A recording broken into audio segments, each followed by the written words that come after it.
Therefore, since the promise of entering his rest still stands, let us be careful that none of you be found to have fallen short of it. For we also have had the good news proclaimed to us, just as they did. But the message they heard was of no value to them, because they did not share the faith of those whom obeyed. Now we who have believed enter that rest, just as God has said, so I declared on oath in my anger, they shall never enter my rest. And yet his works have been finished since the creation of the world. For somewhere he has spoken about the seventh day in these words, on the seventh day God rested from all his works. And again in the passage above he says, they shall never enter my rest. Therefore, since it still remains for some to enter that rest, and since those who formerly had the good news proclaimed to them did not go in because of their disobedience, God again set a certain day, called it today. This he did when a long time later he spoke through David, as in the passage already quoted. Today, if you hear his voice, do not harden your hearts. For if Joshua had given them rest, God would not have spoken later about another day. There remains then a Sabbath rest for the people of God. For anyone who enters God's rest also rests from their works, just as God did from his. Let us therefore make every effort to enter that rest, so that no one will perish by following their example of disobedience. For the word of God is alive and active, sharper than any double-edged sword. It penetrates even to dividing the soul and spirit, joints and marrow. It judges the thoughts and attitudes of the heart. Nothing in all creation is hidden from God's sight. Everything is uncovered and laid bare before the eyes of him to whom we must give account. Therefore, since we have a great high priest who has ascended into heaven, Jesus, the Son of God, let us hold firmly to the faith we profess. For we do not have a high priest who is unable to empathize with our weaknesses, but we have one who has yet been tempted in every way, just as we are, yet he did not sin. Let us then approach God's throne of grace with confidence, so that we may receive mercy and find grace to help us in our time of need. And the Old Testament reading. The word came to Jeremiah from the Lord after Nebuzaradan, commander of the imperial guard, had released him at Ramah. He had found Jeremiah bound in chains among all the captives from Jerusalem and Judah, who were being carried into exile to Babylon. When the commander of the guard found Jeremiah, he said to him, "The Lord your God decreed this disaster for this place, and now the Lord has brought it about. He has done just as he said he would. All this happened because you people sinned against the Lord and did not obey him. But today I am freeing you from the chains on your wrists. Come with me to Babylon if you like, and I will look after you. But if you do not want to, then don't come. Look, the whole country lies before you. Go wherever you please." However, before Jeremiah turned to go, Nebuzaradan added, "Go back to Gedaliah, son of Achim, the son of Shaphan, whom the king of Babylon has appointed over the towns of Judah, and live with him among the people, or go anywhere else you please." Then the commander gave him provisions and a present and let him go. So Jeremiah went to Gedaliah, son of Ahikam, to Mizpah, and stayed with him among the people who were left behind in the land.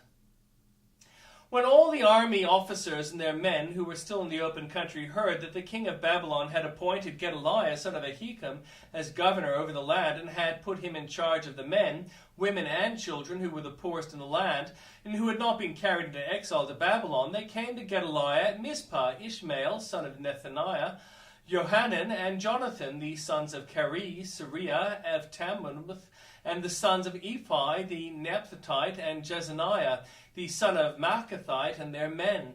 Gedaliah, son of Ahikam, the son of Shaphan, took an oath to reassure them and their men. "Do not be afraid to serve the Babylonians," he said. "Settle down in the land and serve the king of Babylon, and it will go well with you.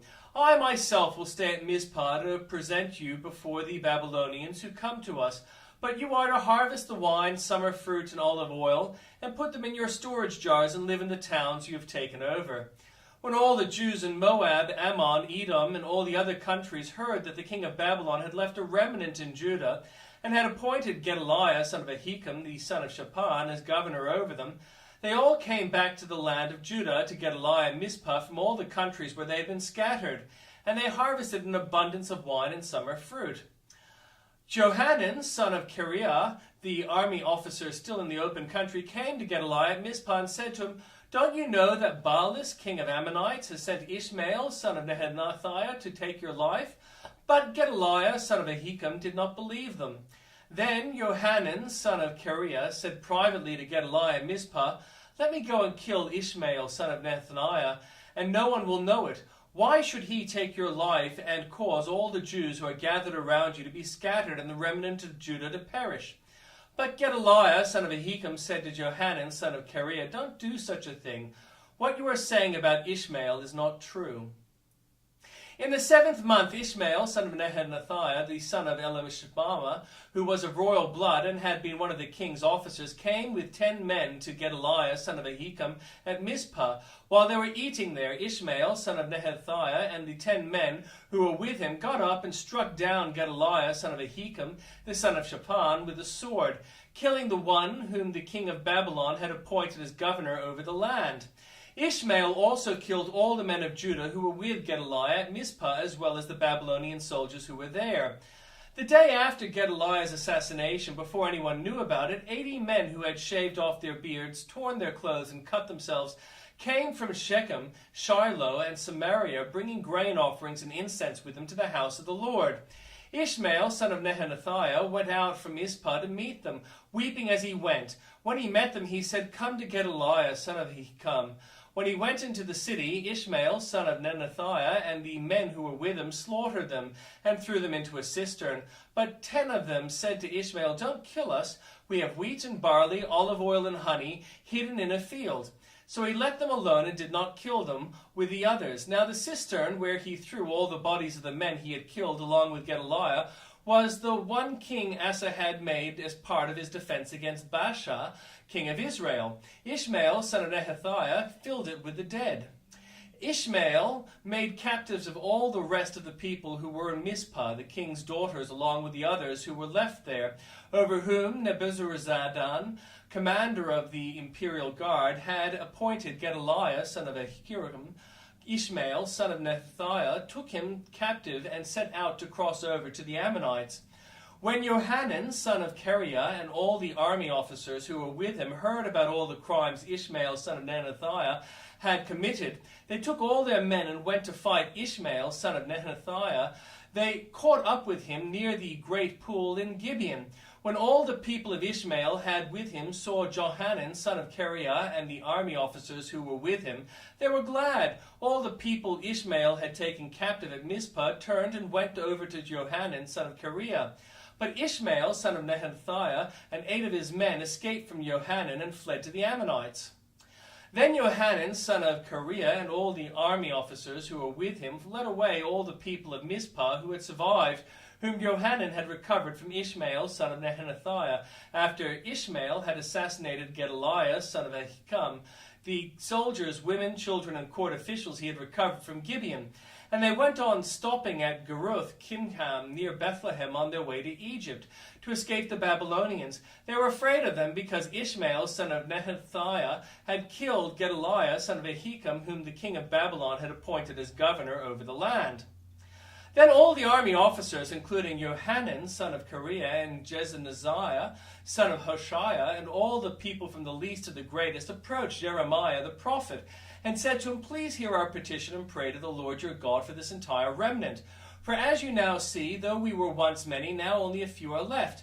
Pray that the Lord your God will tell us where we should go and what we should do." "I have heard you," replied Jeremiah the prophet. "I will certainly pray to the Lord your God as you have requested.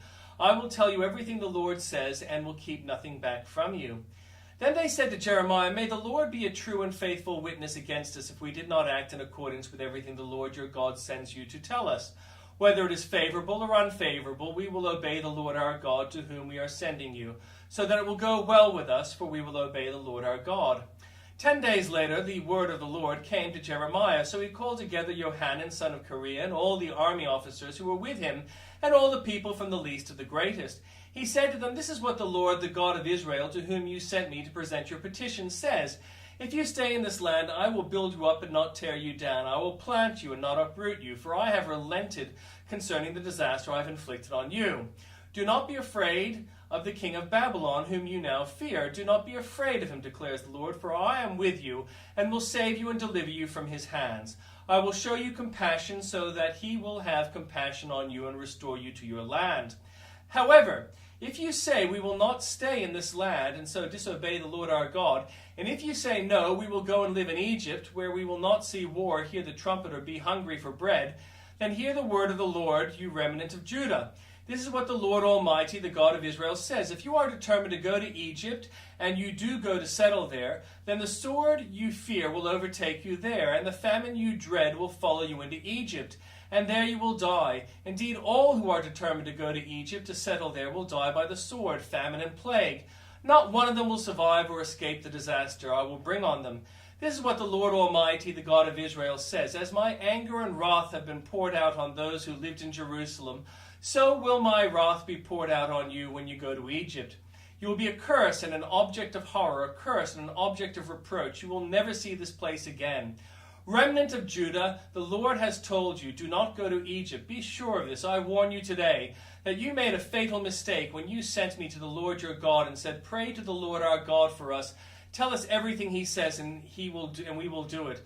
I have told you today, but you still have not obeyed the Lord your God and all he sent me to tell you. So now be sure of this. You will die by the sword, famine, and plague in the place where you want to go to settle.